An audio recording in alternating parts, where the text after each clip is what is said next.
एकदमै यथार्थपरक तितो सत्य कुरा तितो यथार्थ कुरा चाहिँ बाजेले गर्नुभएको छ।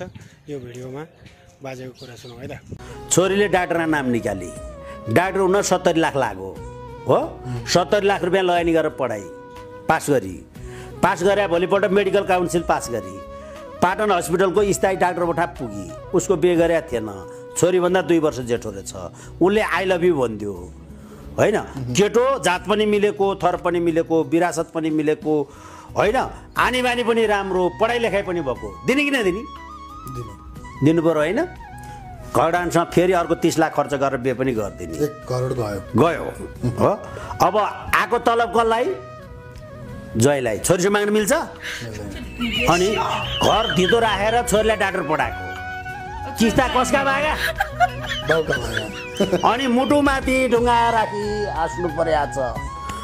छोरी पढाएको घर चलेर हिँड्ला भन्न मिलेन। मुटुमाथि ढुङ्गा राखी हाँस्नु पर्या छ हो। त्यो बाउलाई भन्नु गाइदिए गीत हो नारायण गोपालले। तितो सत्य यथार्थपरक भनाइलाई चाहिँ सम्मान गर्दै 1 लाइक र 1 कमेन्ट गरिदिनु होला भन्दै आजको यो भिडियोबाट छुट्न चाहन्छु। हस्त धन्यवाद, नमस्ते।